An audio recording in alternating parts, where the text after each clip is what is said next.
Hey Killer Bees, it's Paula B from PaulaBFitness.com, and welcome to the Let's Run podcast, where every Tuesday we talk about fitness matters that matter to you. And you guys, this one matters to me. Today we're talking about how I recently, literally just over the past 2 months, lost about 7 pounds at age 49 while going through menopause. And of course, you know what? We're going to talk about how you can do the exact same thing if you'd like to. My friends, while we're chatting about this, we're going to go for a great walk and a run. I've got my handy dandy gym boss set for intervals of 1.5 minutes and 30 seconds. I'm taking the 1.5 minutes at a run and the 30 seconds at a walk. You can switch those around, use them, not use them, be doing dishes, whatever you want to do while we're having this conversation. If you are going to run though, make sure that you get warmed up. And when you're ready, I'm totally ready. Let's run.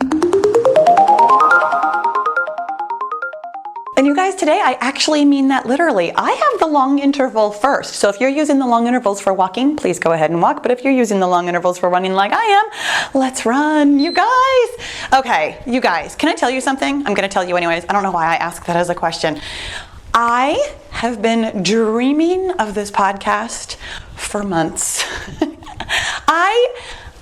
Let me just start. Okay, today is very practical. I have some steps for you. I have some tips and advice. But I also, honestly, today is kind of just story time. I'm just going to tell you what's been going on with me for the last 6 months or so.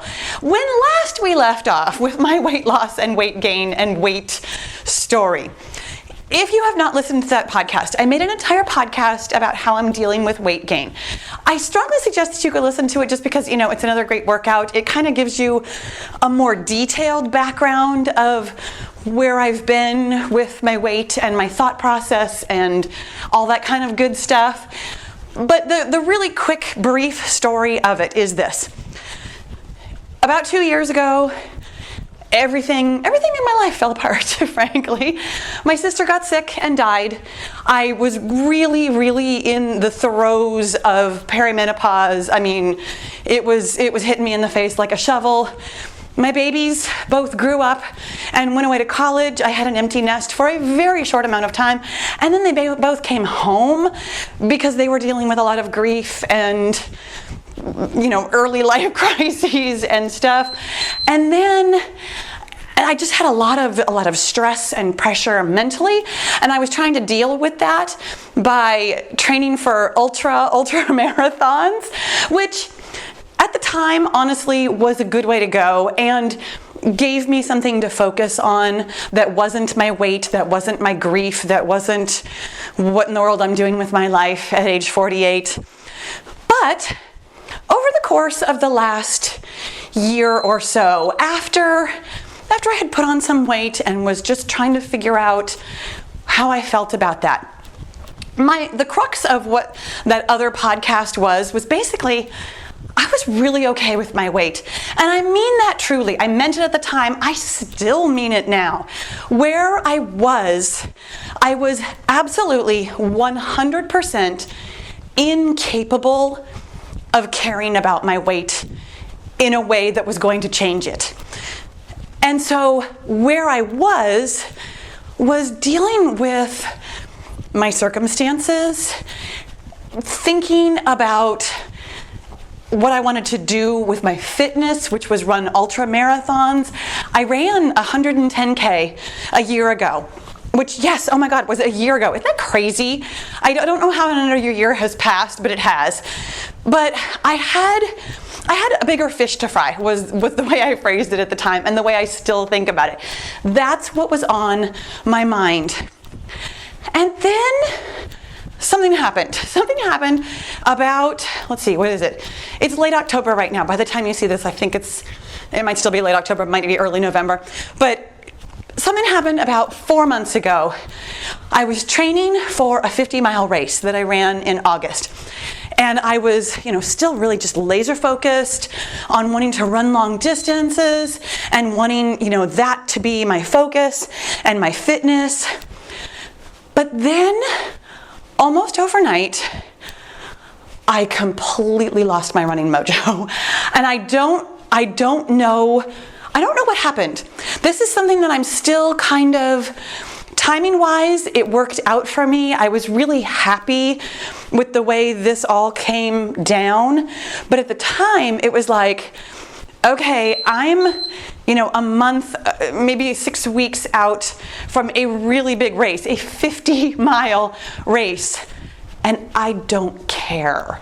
And I honestly, in 13 years of running, have never felt like that.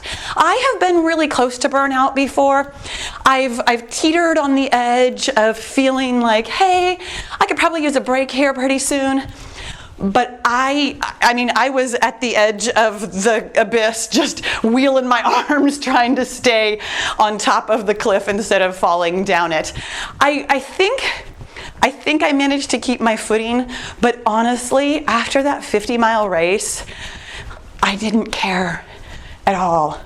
I didn't run for a while. I didn't miss running. I didn't care. And the thing is that what happened when I realized that I was losing my ability to care very much about running, I thought to myself, what else am I going to do? because that is the way my mind thinks. I knew, being the girl that I am, I knew I needed to do something about that, and simply pushing harder or looking for another race or looking for another running related goal wasn't going to be the answer. And I thought to myself, hey, you know what? This is actually a great time to lose weight because the crux of weight loss, as we have discussed, the crux of weight loss at this age is all about kind of pulling things down and backing off and relieving a lot of that exercise stress. Me taking a break from running was the perfect time to actually think about weight loss. And the more I thought about that, once it kind of popped into my head, the more I was like, yeah, you know what? That's something I can focus on now. That's something I can care about right now in a way that honestly for the past year and a half just could not have been bothered with. And so the last month leading up to my 50-mile race, I know this sounds kind of funny, but I started thinking about how nice it was going to be to lose weight, how nice it was going to be to have that as my goal, how nice it was going to be, not even necessarily to have lost the weight, but to be thinking about and caring about my body in a way that I haven't in a really long time, even more so than the year and a half.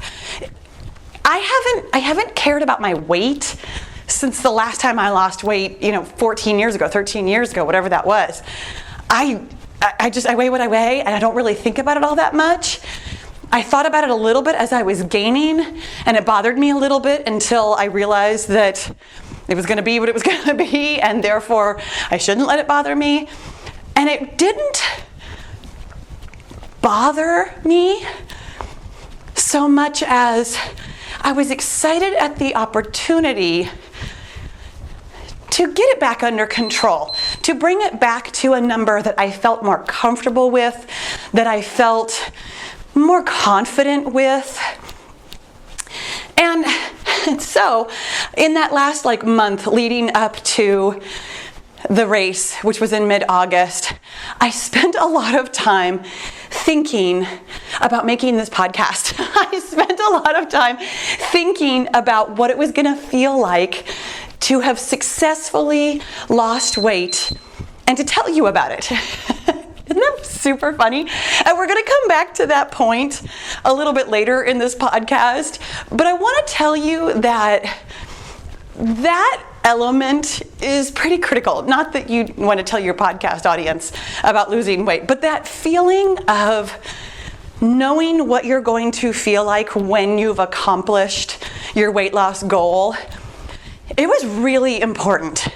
So I have these 4, not even necessarily linear steps, but these 4 pieces of the puzzle that because I have worked with so many weight loss clients, I knew that I needed these pieces of the puzzle, but I want to tell you how it worked for me.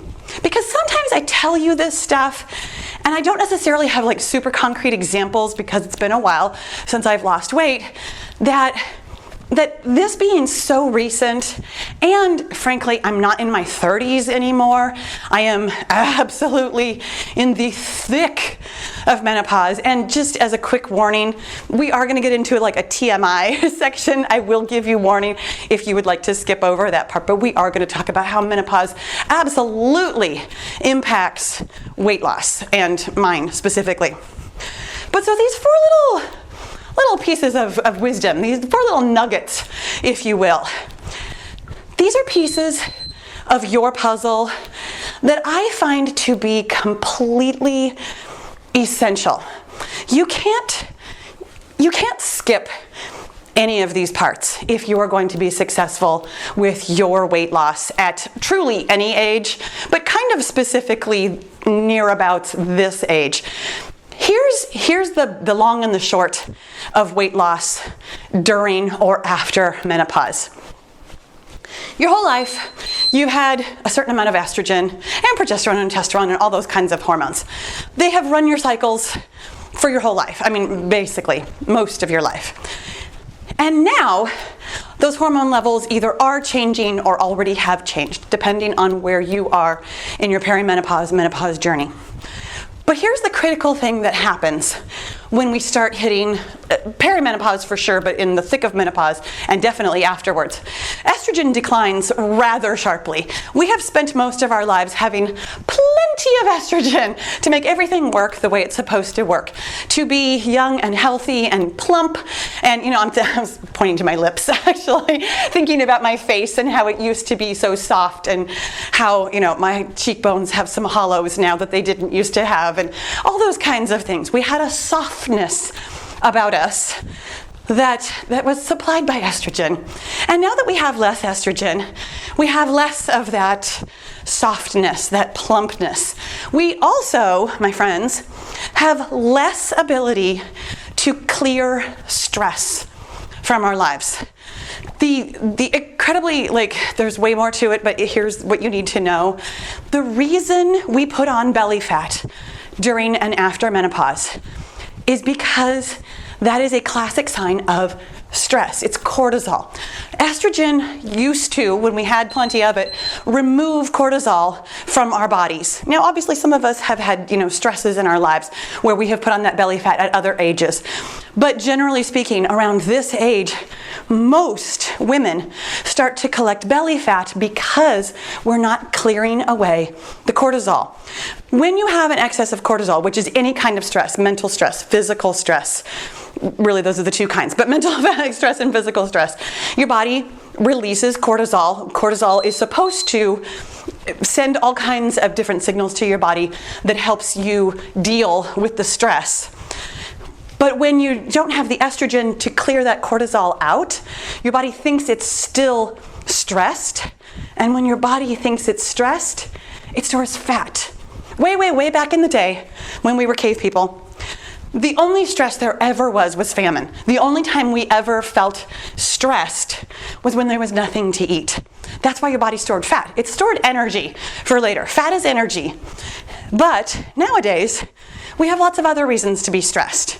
We have menopause, for one thing. But we also have, the death of family members, children growing up and leaving, children coming back home because they are struggling, our own struggles. We also have ultra-marathon training.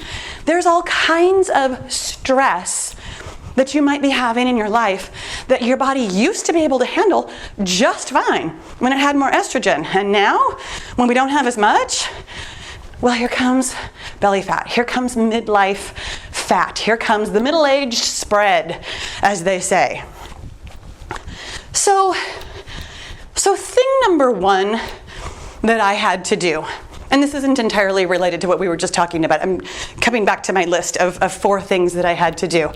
Thing number one was that I set a goal. I set an actual, concrete, measurable goal. I did not say to myself, gee, wouldn't it be nice if I lost some weight? I looked at my calendar. I knew how much time I had between the race, the 50-mile race, and a race that I just had on Saturday night, which I thought was shorter but was longer, and that's a story for another day. I thought it was a shorter race, and so I was like, oh, I don't really need to be like super trained for that race. And then it was longer and it was really hard. But anyways, I had 9 weeks in between those two races where I knew for a fact that I would need to recover from the 50 miler. And I knew that even with recovery, that I was still going to be able to manage the race that we did on Saturday night. I said we because I ran with my husband. I knew that even without training, I was going to be able to manage it. It was going to be fine. I've got 14 years of running behind me. Don't try this at home, kiddies. I don't recommend running long distances after you basically have not run almost at all for 9 weeks, but I knew that I could do it. So I had a goal. My stated goal was, I am losing as much weight as I possibly can during this 9-week period. I did not put a number on it, and I want to talk about that real quick. Very often when we set ourselves weight loss goals, we set either a number or a number and a timeline. I honestly didn't care how much weight I lost. If I lost 2 pounds in 9 weeks, I was really going to be okay with that. I mean, maybe not like thrilled, maybe not like come on the podcast and brag about it, but I was still going to be pleased with my effort. My goal truly was much more about my effort. My goal was to give every single day for 9 weeks my 100% effort to lose weight the best way I knew how, which, by the way, is to find out the number of calories that you are supposed to be eating, eat that number of calories every single day, no matter what, exercise very moderately, in fact, significantly less than I used to, manage my stress, make sleep a priority, make water a priority. It was a lot of things to think about. It is. And I know you know that if you've ever tried to lose weight. It's a lot of balls in the air. It's a lot of plates spinning. It's a lot of things to have as your quote-unquote number one priority. But that was my goal. That if I went to bed every night saying to myself, I checked every one of these boxes, I did exactly what I know I need to do to lose weight, then I was going to be really satisfied with whatever I lost. And I think that is a problem for some people sometimes. And so let's troubleshoot this really quickly for you. Sometimes we get it in our head that we're definitely going to lose, let's say a pound a week or 2 pounds a week, which is hard at this age. It just is. It's hard at any age, but it's specifically harder at our age when your body is not clearing out stress, and we have plenty of stress in our lives. It's hard to lose weight, even if you're being super consistent. I personally feel that one of the best things I did for myself was not give myself a number, that I had to lose X amount of weight in that 9 weeks. For 2 reasons. Number one, I actually thought I was losing weight for 8 weeks. I had it in my head that there was 8 weeks between these races. And I am going to talk about this a little bit later in the podcast, but it was kind of funny, like 6.5 weeks in, to realize that I still had 2.5 weeks left, because I was already kind of like, okay, what's the next phase? When I knew I was coming up to the end. So in my mind, in 8 weeks, knowing that I would probably have 2 periods, 2 months, 2 periods. I'm like, well, depending on when they fall, how your weight goes up and down. I mean, everybody's weight goes up and down. Mine, generally speaking, goes up and down by about 1 pound or 2, and sometimes 3 when I have a period, if I have a period. That's another story. Again, we're going to get to the TMI later. But I wasn't super concerned with how much I lost. In my mind, I felt like I could probably lose 5 pounds. I was kind of hoping for 10. 10 would have been great, but would have been kind of illogical. I mean, I knew that 10 was really pushing it, but I was going to be really happy with 5 or more.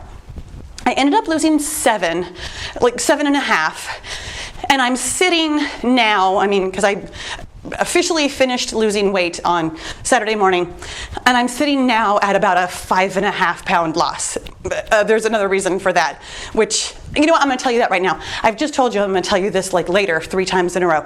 Here's why. I just had a really hard race on Saturday, and I'm really dehydrated now still. It is Tuesday. So I'm still working on making sure that I get enough water, and pretty frequently for me, dehydration, depending on where I am on the dehydration scale, major dehydration shows up as a huge, like, quote unquote loss on the scale, but like mild to moderate dehydration for me actually shows up as a little bit of a gain, because my body has like a lot of inflammation and it's fighting the dehydration right now.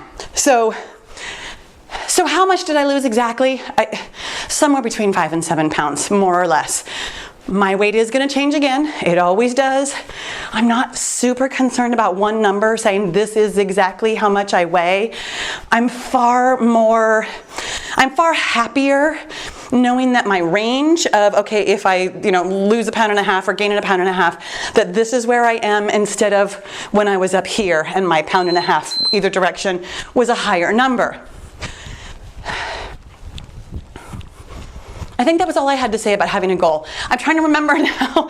I think I still had more to say about that. How when we put it in our heads that we, have to lose X amount of weight in X amount of time, that we give ourselves a bit of pressure that's really, I don't want to say it's out of your control. I mean, I just spent the entire time telling you that I wanted to have as much control as I could over my goal.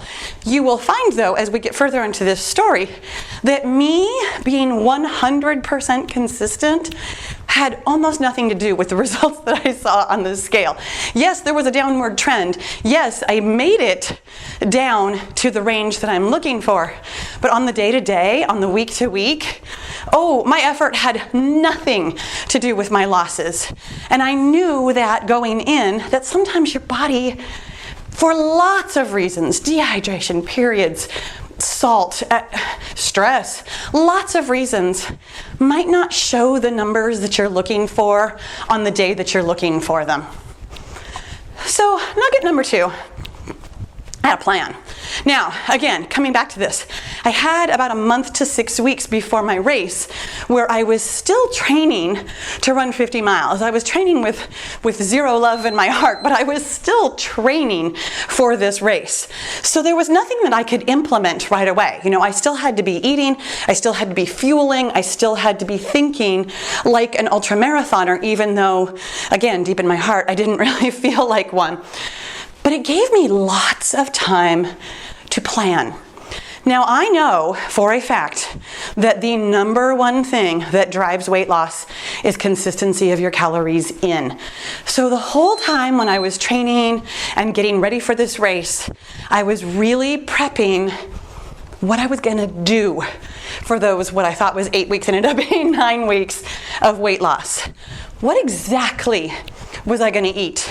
How much water exactly did I need to be drinking? And how exactly was I going to get that water in every day? Because frankly, for 99% of my life, I have struggled with drinking enough water.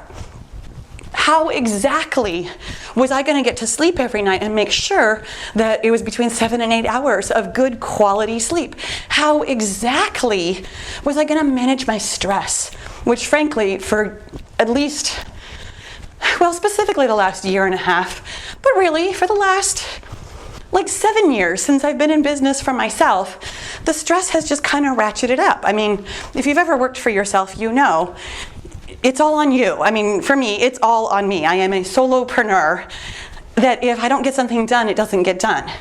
And I feel that. I mean, especially as my channel grows, as I'm trying to be more present on social media, things like that, I feel like I have a lot to do most days. How was I going to manage that in a way that I, quite frankly, hadn't been managing before? So I planned out. I went to my 6 websites.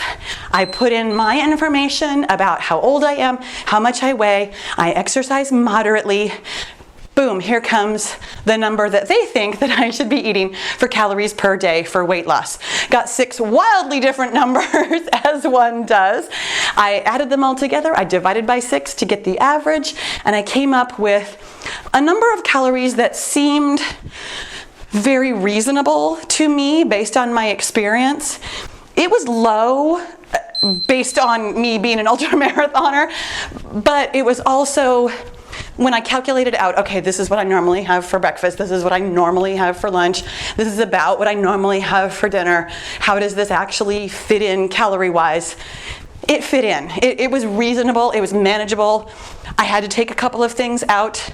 I'm also very aware of the fact that when I am not running, 40, 50 miles a week, that I'm not that hungry.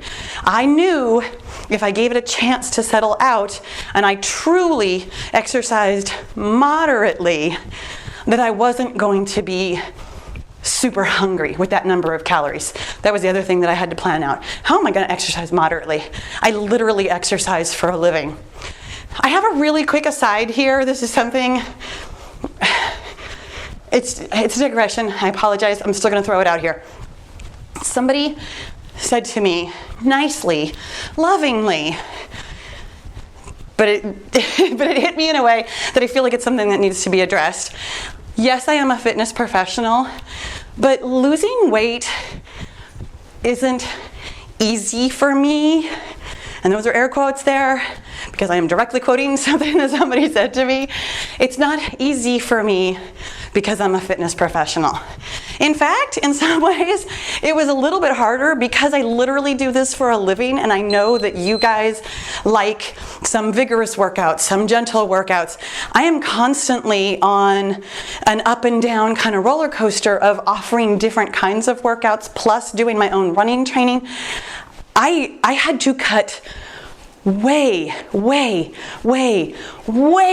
back on my exercising to be able to exercise moderately. And to be fair, that was the problem. I mean, again, it's not easy for me because I'm a fitness professional. Me being a fitness professional with running goals is the reason I gained weight. It's absolutely more the problem than the solution.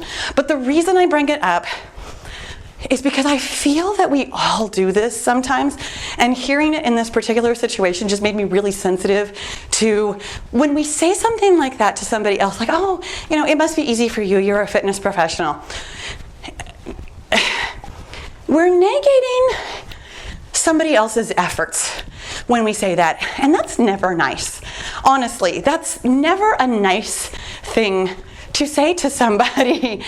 When somebody has to put forth an effort because they have found themselves in a place where they were not meeting a specific goal, and then they had to put forth an effort to meet that goal, it's an effort for everyone, every time. It's not easy for anyone, except 20-year-olds. But even then, I'm joking. I'm 100% joking. The thing is, if you find yourself in a position where you need to lose weight, there's a reason. There is a reason it wasn't easy for you. There's a reason you got where you got. And in order to get out of that place that you got, it takes effort, it takes hard work, it takes a goal, and it takes a plan, and it takes 2 more things, which I'm gonna get to. So my plan, here was the thing. If you are expecting me to be like, oh, this is how many calories I ate, and this is what I did, it doesn't matter. I mean, truly, do the calculations for yourself, do the math for yourself. The number of calories that I ate work for me because of what I eat. No, not because of what I eat, because of what I weigh, because of how old I am, and because of the efforts that I put in to exercise moderately. Your numbers will be different. I ate the right number for me. I was able to, and this is actually step number 3, even though, again, they're not really linear, it's just 3 nuggets of wisdom. Nugget number 3 is that I just simply committed. I committed 100% to the process. And I know how hard that is. If there's a point where you're going to say, oh, this is why it's easy for you, it's easy for me because I've been practicing this for years. I know what it's like to have a goal and to do whatever it takes to get that goal. And I also know that as it pertains to weight loss, we all hear that a little bit differently than we hear it when my goal is, for example, to run an ultra marathon. When I say I was going to do whatever it took to lose weight, that sounds obsessive. That sounds like I've got body dysmorphia or I've got some kind of eating disorder, rather than I have commitment and focus. If I tell you I'm going to do whatever it takes to run this 50-mile race, this ultra marathon, including running through losing my running mojo, that doesn't sound nearly as frightening, does it? So here's the thing, that's a razor wire that you have to walk for yourself. I have practice being laser focused and committed. I know how to be very committed without being obsessive. I've been obsessive. We've talked about this. I've had eating disorders. I've had body dysmorphia. I know exactly what it feels like to be on the other side of that line. And I gotta be really honest, I was nowhere near it today. I was nowhere near it this time. I wanted what I wanted. I wanted to give my absolute best effort. And the numbers were gonna shake out where they shook out. So I didn't feel obsessive about the scale. I didn't feel obsessive about my body. And on a super quick, again, let's divert really quickly off to the left field for this one. I have to be super honest with you guys. Losing 7 pounds, losing somewhere between 5 and 7 pounds, it didn't, again, with the air quotes, fix anything about my body. You know, I still got this little blurb of fat right here in my armpit that I've had basically since I turned 40. My butt is still sagging because gravity exists in the world. It didn't turn me into a supermodel. Nothing is going to. What it did was simply help me feel like I wasn't stuffing myself into my clothes anymore. It definitely helped with some of the fat that I was carrying around my belly. And again, we didn't actually finish that part about my plan for stress relief. Some of that was stress relief. Some of that was exercising significantly more moderately, which is also stress relief. It helped me feel better about my body in a way that wasn't even necessarily related to how much weight I lost or even losing weight.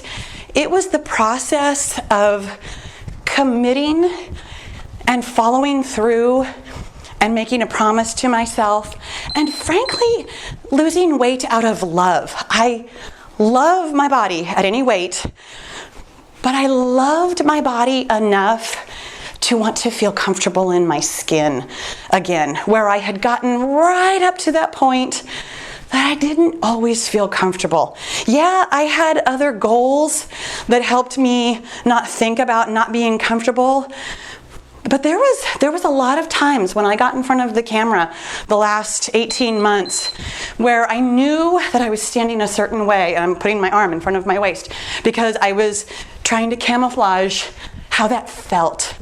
I knew that there were times when I would look at all the photographs trying to pick a thumbnail and I thought, I don't like any of these. I don't look like I feel good.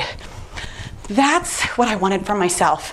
I wanted to bring like a happiness and a joy back to me being in my own skin that I hadn't felt for a while. So let me actually come back. This is really jumpy today. You're welcome. Let's come back to the step 2, the nugget number 2 of having a plan. The stress relief thing. This was really important. With a laser focus applied to everything I was doing. I woke up in the morning and I said, how am I going to eat my calories today? How am I going to drink my water today? What can I do to manage my stress? What can I do to make sure I get plenty of sleep? I said no to lots of things. I said no to my kids a couple of times when it was time to go to bed. I made sure that we have a massage chair, and I absolutely love it. It's just this absolute eyesore in the family room, but I love it because it massages your neck and shoulders, and it massages like your back and your booty and down like the tops of the back of your legs. And I love it. It feels so good. I committed to sitting in that massage chair 15 minutes a day to just work out the knots. I committed to doing whatever it took to drink enough water, which honestly was the hardest part for me.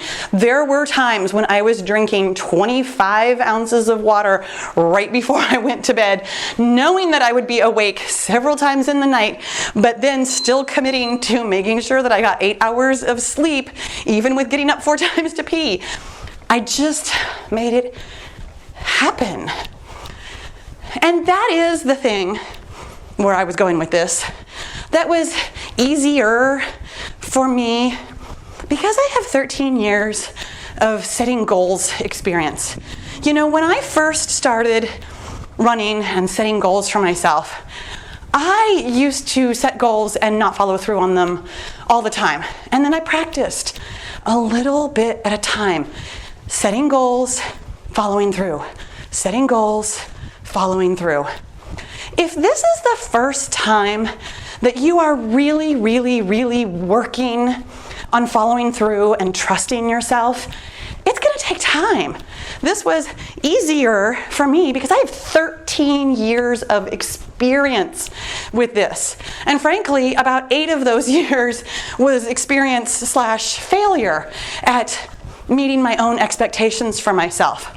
I know exactly how to set a goal. I know how to make a plan to get that goal. I know how to be committed and follow through.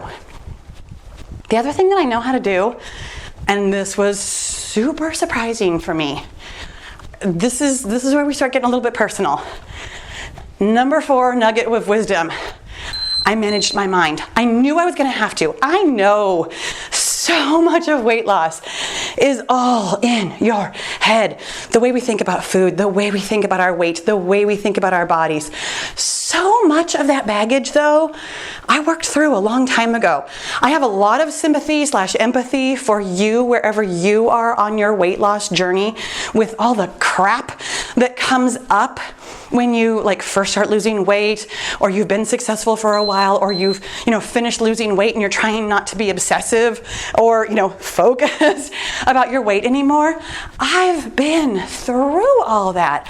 I really was not entirely prepared for the garbage in my mind that I really had to work through on a daily basis. If you want to say, oh, it's easier for you because you're a fitness professional, it's easier for you because you've worked with your mindset stuff, it's easier for you because you've been working on your mindset for a lot of things for a while now. I've been on a mindset journey for, at least 2 years now. Oh my God, no. None of that was easier for me. The mindset stuff blew me out of the water. I was wildly unprepared for exactly how much junk was still in my head. So let me back up a little bit, tell you some just numbers, practical stuff, and then I'm going to tell you how that affected me. So the first week of my weight loss journey, you guys, the first week I gained 5 pounds.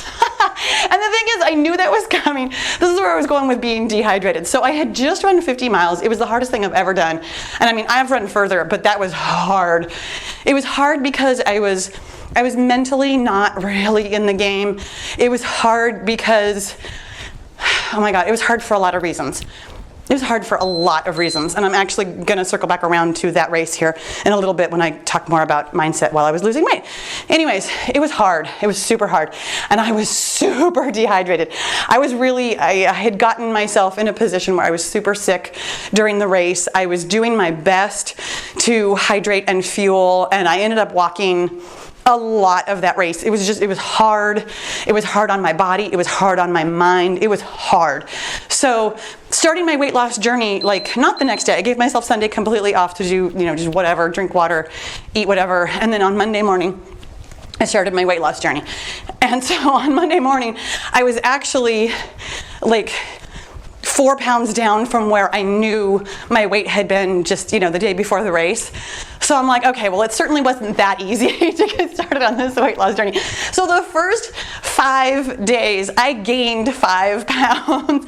But really, truly, it was just me actually finally hydrating enough and fueling enough to get back to where I was. I mean, my weight, my actual, biological weight, I guess, was still that higher number. It was just that I had lost so much fluid and lunch and everything else while I was running. So that first week, I gained weight. It was super hard, but I was really focused. I knew what I was doing. It was fine. I knew I was going to see that number. That first week wasn't especially hard on me. It might be, if your circumstances are different and you do gain that first week, it can be really, really hard. For me personally, I knew it was coming. It was totally fine. So then the second week, I'm still focused. I'm still committed. I lost about 1/2 pound. And I was like, oh, I see, this is going to be hard for me. It's not easier because I'm a fitness professional. The third week, oh no, let me back up. Okay, you guys, here's where we are going to talk a little bit of TMI. If you don't want to hear me talk about my periods, honestly, you're going to need to skip pretty far ahead, and I apologize for that. I feel like because I used the word menopause in the title, you knew we were going to talk about this. But so that first week, in addition to gaining the 5 pounds, I started my period. So then, losing that 1/2 pound the next week, I was done with my period, so it seemed pretty normal that I was going to go ahead and lose some weight. The third week, I lost like 1 pound. So at this point, I'm 3 weeks in, I've lost 3 pounds, feeling really good, started my period again. Okay, totally fine, kind of stayed the same, and then lost another pound. So 4 weeks in, I've lost 4 pounds, feeling pretty good. 5 weeks in, I'm down like 3.5 pounds, and I sit on that number forever.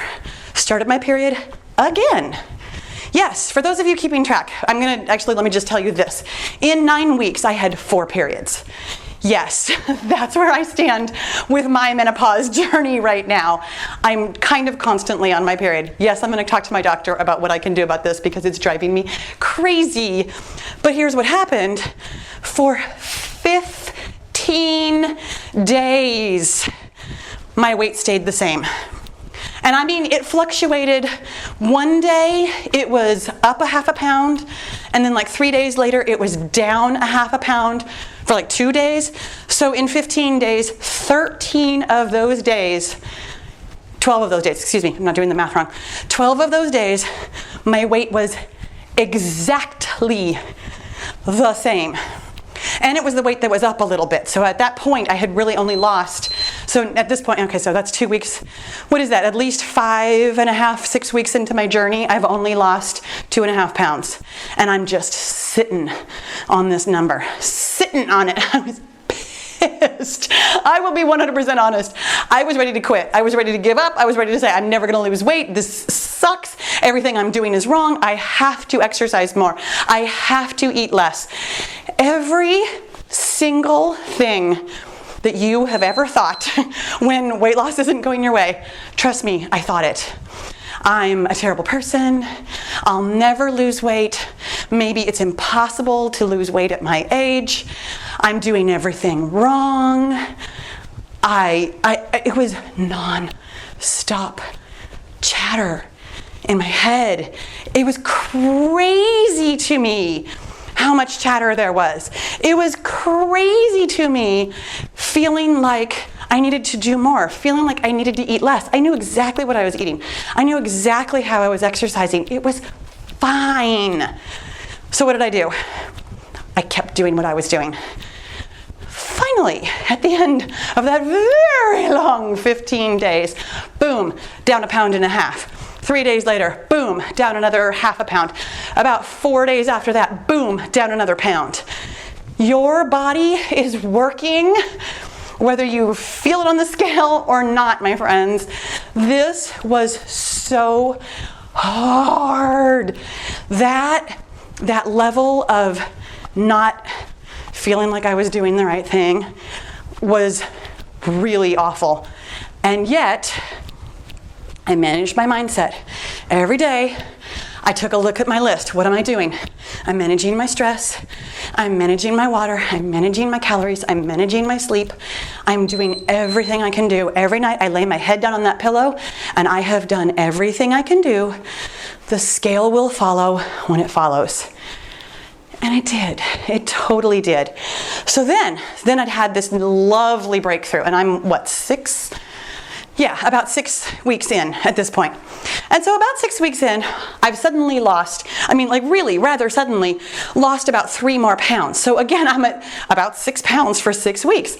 Got down to a number that I haven't seen in a really long time. And here was the good news. I said out loud to my husband, which really helped me connect the dots. I said out loud to my husband, I apologize, I didn't think I was gonna cry. I said to my husband, I haven't seen this number since before Vicky died. And this is how I felt. And that was what I was telling him. I couldn't believe that I had lost the weight.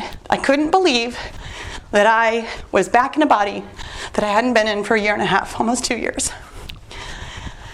And needless to say, the next day on the scale, I was up 1 pound. The day after that, I was up another pound. The third day, I woke up in so much physical pain, like just aching from head to toe. And I was like, okay, this is not okay. I knew what it was from because I had said it out loud. I had thought the thought and I said it out loud. So I made the connection, like I knew what was going on here. This was mindset, this wasn't the scale, this wasn't what I was doing. This was 100% my head not knowing what to do about that situation. And so I spent that day kind of in pain, kind of just having a rough day, still doing what I do. I was managing my calories, managing my water, trying to manage my mind, thinking about what is it about that was so hard for me. And I will tell you that it took me a while to come up with it. And I was talking to my husband, and this was super helpful. I was journaling and doing that kind of stuff too. But I said out loud to him, this doesn't make any sense. There's of course, the lovely platitudes that we all tell ourselves. Of course your long gone loved one would want you to be happy. Of course she would. I'm not dumb. My sister, she would want me to be sad for a long time. You gotta love sisters. Anyways, but I know logically that of course I should be happy. Of course I should feel good in my body. Of course this was okay to weigh this amount again. Of course it was. And yet, emotionally, I didn't feel that. In my mind, all this junk was coming up about maybe I'm always supposed to be a little sad. Maybe I'm not supposed to be happy. Maybe I'm not supposed to feel good, like that good, ever again. Maybe I'm always supposed to be a little sad. Maybe that was it. Maybe, I got 48 good years, and then now I'm just supposed to be sad forever. Now I'm supposed to be a little bit tragic forever. Obviously, this makes no sense. But it took me a while to work through that. It took me about a couple of days to just really figure out. I knew what I was feeling, but I needed to figure out what I wanted to feel, because I wanted to feel happy. Here I was at a weight that I hadn't been in a long time. I wanted to feel happy about that. And I finally, if you have any experience with positive thinking, like mantras or things like that, you might know that sometimes some of the things, like when you're listening to positive affirmations and stuff, I personally feel like some of them are a little bit cheesy. I feel like I'm so happy and grateful that I have what I want in the world or whatever. I can't come up with one off the top of my head. But sometimes the verbiage doesn't quite sound like something I would say, frankly. And so sometimes what people will say when they're, doing positive affirmations is, it's safe for me to weigh this much, or it's okay for me to weigh this much. And I was like, that just doesn't, of course it's okay, duh. That didn't seem to settle my mind But the phrase that I came up with, and as soon as I heard it in my own head, like my shoulders dropped and I just felt like this huge wave of relief. And I have said it to myself pretty much every hour on the hour since I realized that this was what I needed to hear, so that I can just keep reminding myself. I'm allowed to be happy. I'm allowed to be as happy as I want to be. I'm allowed to weigh what I want to weigh. And the thing is, for me personally, and some of this I really think is being a youngest child thing, I really do kind of just wait for permission sometimes, you know, as the young kid, it was like, well, can I do this? Can I not do this? What should I do? So for me, that specific verbiage, I'm allowed. And obviously I'm giving myself permission. It's not like somebody else in the world is giving me permission, but it was me allowing myself to feel happy. Felt amazing.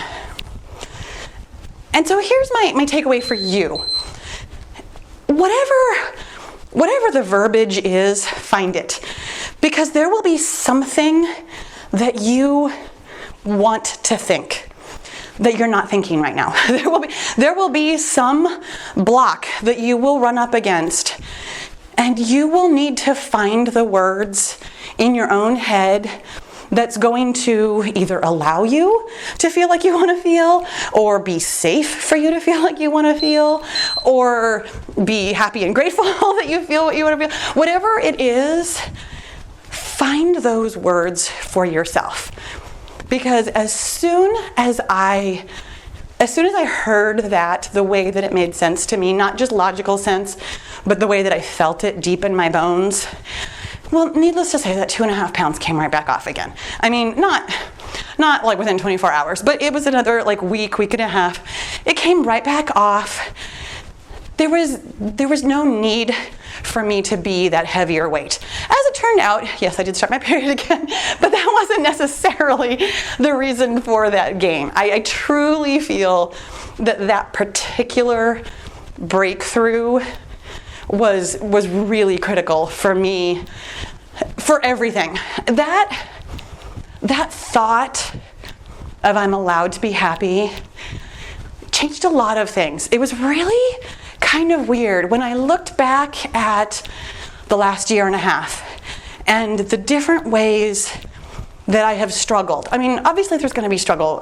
Again, I know I've been promising you this for a year and a half. We really are going to talk about grief like in its entirety on some podcast. But the ways that I've been holding myself back, I didn't even truly realize it. You know, one of the reasons why I was disappointed, as one cannot possibly be when one finishes 110K, but I was disappointed in my performance. I was disappointed that I kind of didn't give it everything, that I was really struggling with it. This 50 miler that I just ran back in August, I struggled with it. And when I was like kind of going through the mindset and the analysis, it's like I had really put myself in a place where I felt like I couldn't be 100% happy anymore. And it was a very weird feeling to realize that I'd done that to myself. I mean, some of that really naturally comes from grief. Some of that really naturally comes from life's changes, like nothing will ever be the same again because my babies are adults. You know, I mean, there are all kinds of reasons why you might have put yourself in a place where you're not allowing yourself to be your best self. There are all kinds of reasons why that might have happened.